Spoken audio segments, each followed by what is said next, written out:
Get your reactions ready. The live portion of the show will begin in just a moment. High fly ball left field, and it's going to drop in. Anthony Rizzo will take it. And that'll bring up the conqueror of Camden, Giancarlo Stanton. Line drive, it's a base hit to right field. Judge rounds and the pitch. Swing and a miss, strong inning. Drilled to center field. Mullins back, still back, on the track, at the wall. See ya! A home run to dead center. Aaron Judge goes yard. Fly ball, deep right, turning and looking. Drilled deep to left field. And that ball is gone, a home run. And he just beats him to the spot.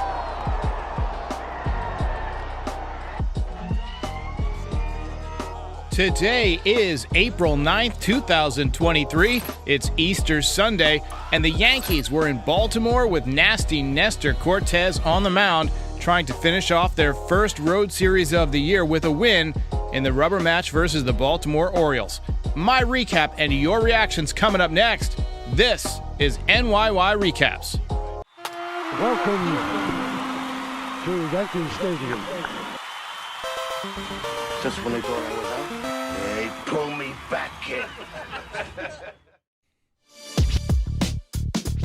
All right. Welcome back, everybody. First road series of the season is in the books, and the Yankees took the series 2-1. We'll take it. Yanks have played 3 series now. Giants, Phillies, and Orioles, and each series has followed the same pattern. Win the first game, lose the second game, win the third game. If nothing else, they're consistent. There was a great story about Don Mattingly in spring training. Ricky Henderson was late to report to camp for the second or third year in a row, and they asked Mattingly how he felt about it, and his quote was, "At least he's consistent." That's what you want out of your leadoff hitter, consistency. I always thought that was a fantastic line. I think that's how it went. Win, loss, win. It might be reversed in the second series or whatever. But point is, they played 3 rubber games in 3 series, and they've won them all. Yanks remain on a 108-win pace, but unfortunately, the Tampa Bay Rays are on a 162-0 pace. They are absolutely on fire to open up the season. Things are going to get tough for the Yankees tomorrow. They head to Cleveland to take on the Guardians. Guardians took them to the absolute brink in the division series last year. They just scared the hell out of me. Almost every hitter in that lineup is pesky. They played hard. They got a great manager in Terry Francona. All I have to say is guard against those blue hits. Those blue hits killed us last year. But thanks to a total team effort today, Yanks will head to Cleveland 6-3.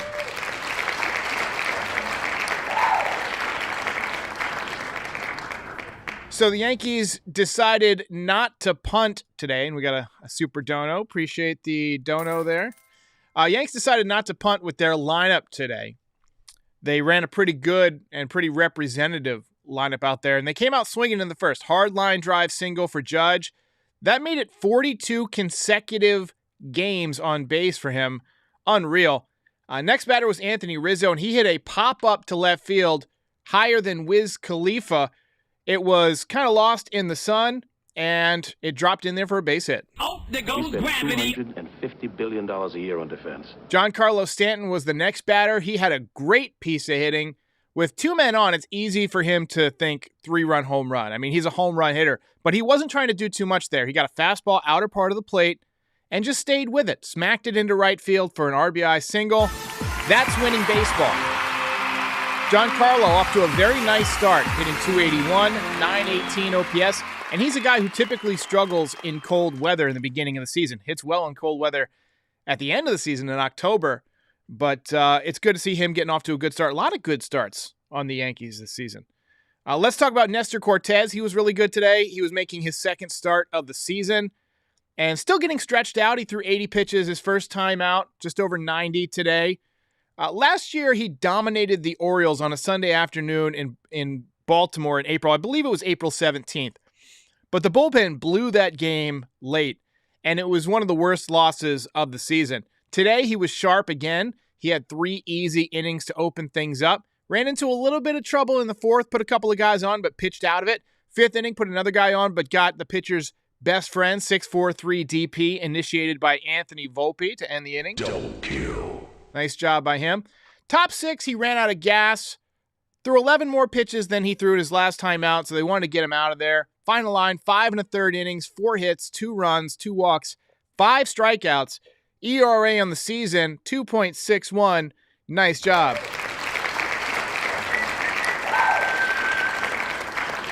Two and 0. And we got to talk about Aaron Judge. He had a great day at the plate, multi-hit game. And in the top of the 3rd inning, he got his 3rd home run of the year. That ball is high. It is far. It is gone. Judgy and blast. High fastball, Here top of the zone, the Judge. and he just barreled it up, dead center field. Hard to believe this stat. Hard to believe this.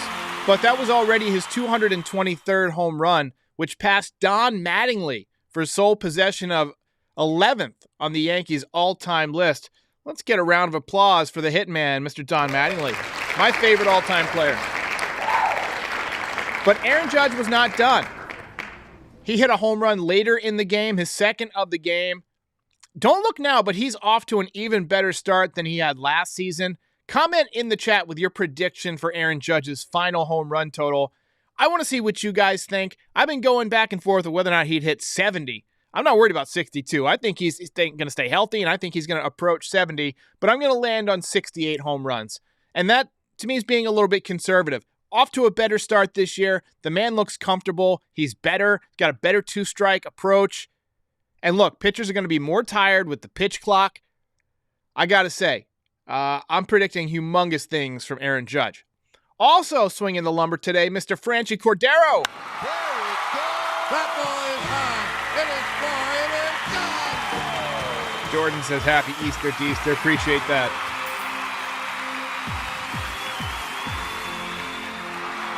So we got 55 to 65 for Judge, 70 for Yo Elvis, 68 from Ryan Kim, 58 from Yuli. If he's healthy, 65 from Brett Deutsch, 57. All of these numbers are pretty much acceptable. Pedro says 69. Nice. John Compton says 64. Jose A says 99. I love it. I love it. I love it. I love it. Yeah, Cordero had another home run today. 2-run shot for him. That made it 4-0 at the time. Look, he's swinging the bat really great. I worried when the Yankees lost Matt Carpenter that they were losing one of the few left-handed bats that they've had in recent years. And then we got a great comment right at the same time. Kevin Berry saying, Cordero looking like this year's Matt Carpenter, 100%. I love it. He's got real exit velocity. He's strong. He's got a good swing. It looks like it's more compact. I went and looked at some footage of him from recent years. I think he's made his swing a little bit more compact. And again, he's probably a guy who was hurt by the shift because he's clearly a pull hitter. He had another base hit off a lefty that I think last year with the shift is probably an out, snuck through the infield. Proves that he can make contact off of a lefty. I'm loving what I'm seeing from him. And it's good this year that the Yankees do have some deadly left-handed bats. Him, Rizzo, even Oswaldo Cabrera, who had a tough day, but he's got some left-handed pop. He's really dangerous at Yankee Stadium. You know, I've seen a few people compare this team to the 2021 team, especially early on when they were kind of stumbling a little bit. And really, they haven't really stumbled that much. But after every loss, people are going to chip in and complain a little bit. And you always hear the callbacks to the 2021 team. To me, that team was just way too right-handed. This team I don't think will be that boring because they do have some good left-handed bats.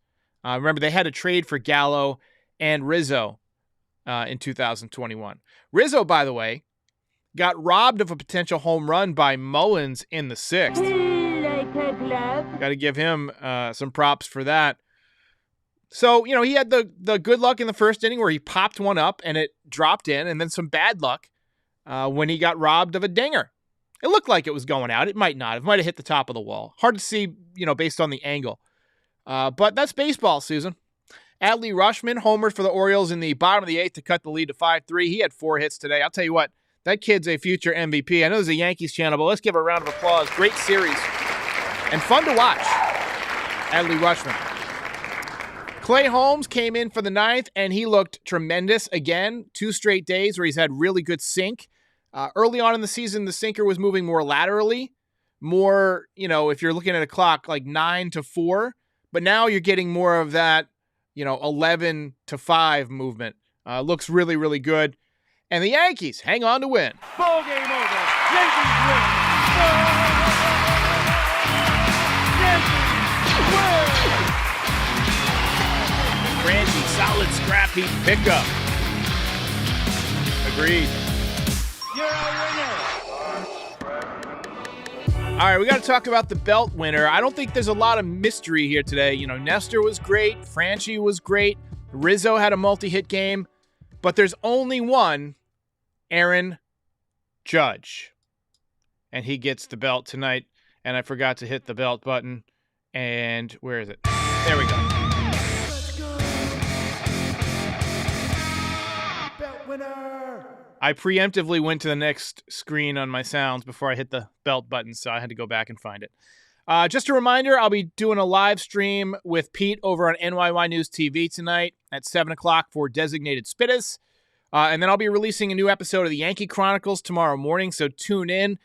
We got some coverage from guys like the Bronx Pinstripes in this one. Got a lot of post-game interviews.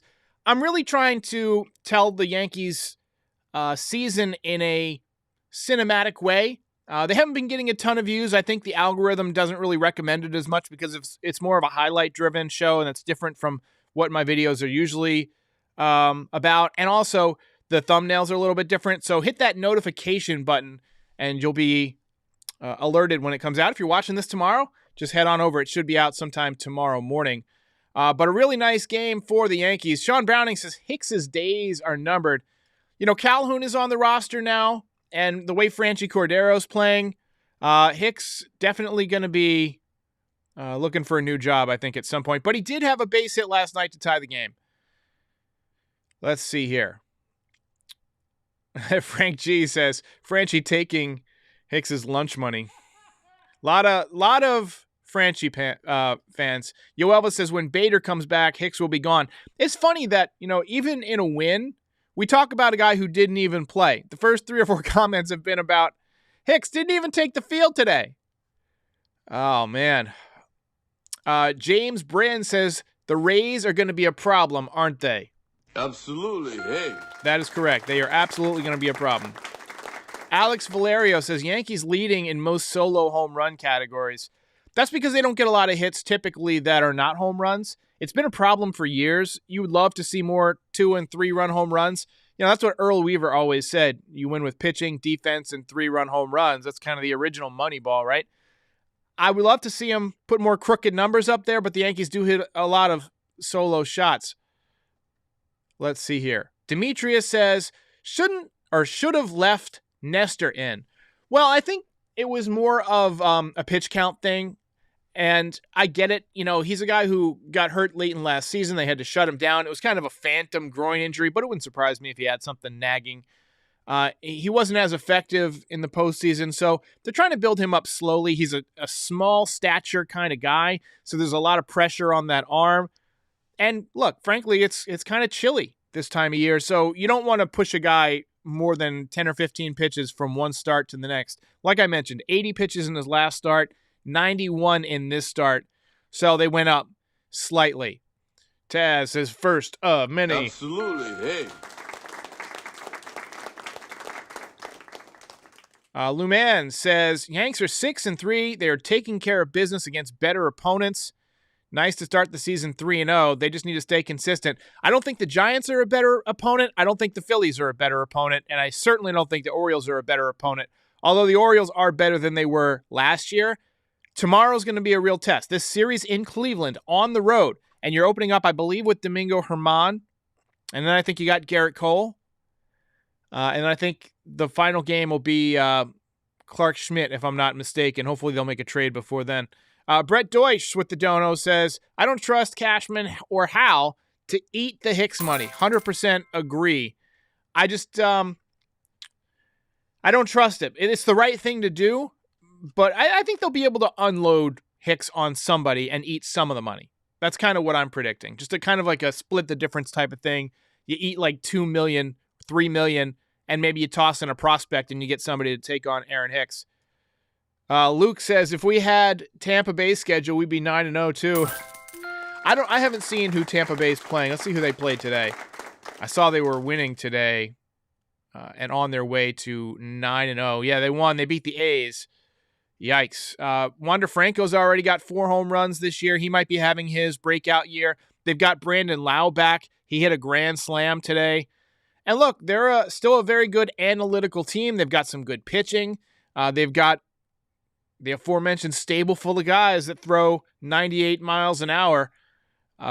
Look, it's a tough team. And they play the Yankees tough. So that's one the Yankees are going to have to be up for. And they're going to be a problem, as somebody mentioned, all year long. Let's go and take a look at the box score. So you see DJ took the collar tonight. He was 0 for 4. Judge, 3 for 4 with 2 ribbies and a home run, hitting .364 on the season. Rizzo, 2 for 4, hitting .286. Stanton, 1 for 4 with a ribby, hitting .281. 918 OPS. Torres coming back down to earth a little bit, 0 for 4. Cabrera, same deal, 0 for 4 as well. Couple of strikeouts. Trevino, 1 for 4. He kind of tomahawked a base hit early in the game, hitting .250. Still doing a great job behind the plate. Cordero, the multi-hit game. He's already given the Yankees a ton of value for what they're paying for him. 2 for 4, a couple of ribbies, hitting .357. And Anthony Volpe continues to struggle, 0 for 3. He's not getting on top of that high pitch. He did draw a walk. It'll be interesting to see what he does in Cleveland. You're starting to see teams pound him with that fastball up in the zone. And that's a pitch he's going to have to adjust to if he wants to be a major league hitter. It's Go Yanks says, Rays have won every game by 4 runs. They're no slouch. Yeah, they're a good ball team. I don't blame it on the schedule. You can only play, or you can only beat who's in front of you. And they're just playing well. They're a good ball team. And look, they always play the Yankees hard. So you know that even though there's only 13 games between the two teams this year, they're going to be at it in every game. There's some serious bad blood, I think, beneath the surface. Maybe not even beneath the surface. Maybe right at the surface. Jocelyn Cooper says, pay Nestor his money. Nestor continues to be great. This is the 3rd year in a row where he's just been Nestor. He's been really effective, and he doesn't do it with a 98-mile-an-hour fastball. He's proof that you can pitch your way through a big league lineup by mixing your pitches, by having just enough movement, by having late movement, by varying the time in which you do your windup and your release, by controlling the running game. He does a lot of things really well. And, Jim Cott said that pitching was about disrupting timing. And I believe that to be true. And Nestor's a guy who really disrupts hitters' timing. And we talked about it last time. He gets guys, just gets them frustrated because the ball moved that much, but it's late. And from the dugout, it looks like you should just demolish him. But then he gives you a very comfortable 0 for 3, 0 for 4. I mean, it's fun to watch if you're a Yankees fan. It's got to be frustrating to watch somebody like Nestor beat you, though. Because you look at it, and if you don't watch him pitch all the time, you think, how is this guy winning games? Jose A says, Holmes, looking like the closer we need. 100%. That is correct. Andrew Calabria says, Rays and Yankees rivalry will make people forget about the Rays and Red Sox. Do the Rays and Red Sox have a rivalry? I guess they do, but, Yankees and Red Sox have the ultimate rivalry. Brett says, we hate the Rays because they always have a good team for $75 million, and they hate us because we're the Yankees. It's brewing for years. Since when did you get so smart? 100%. That pretty much tells the story. But overall, this was a pretty good road trip. You can't complain about 2 out of 3. The road trip's not over. Pretty good first stop on the road trip. Yanks have a chance to make it a good road trip by going into Cleveland and playing well. But I want to wish everybody a happy Easter. I'm going to wrap it up. We've got about 400 plus people in the chat, so I want you guys to get back to your families. Game over, man. We're going to wrap it up, take a couple more comments. Esai says, I hate Toronto. They are cocky travel team kids. You gotta go. Maurizio says, I'll spend $5,000 if Hicks goes 30 for 30. I think your money is safe. I think you can just save on that money. And then Sean Browning with another great point. He says, add in Tropicana Field. That's a tough park to play at. The lighting is not great. You got that weird roof, all those wacky railings. It's not baseball. That's not baseball. In fact, in the MLB The Show franchise that I'm doing, I replaced that ballpark with a custom ballpark. I posted it on Twitter. I'm sure some of you guys saw it. But if you search the stadium vault, it's called Future Rays. But all right, we got the salute from Panda. All right, guys, have a happy holiday, and I'll see you when I see you.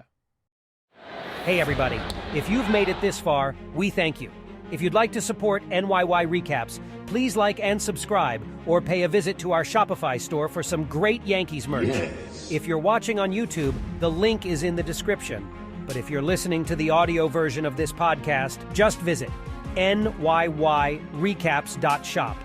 If you really want to support NYY Recaps and help keep the show going year after year, join up as a member. It's $5, and members get their names up in lights during each post-game show. We're also on all podcast platforms, Instagram, and Twitch this year. So give us a follow if you use any of those platforms. We're expanding, and we have you to thank for making this such a great community. We'll see you next time. It is your destiny. Case closed. Ball game over.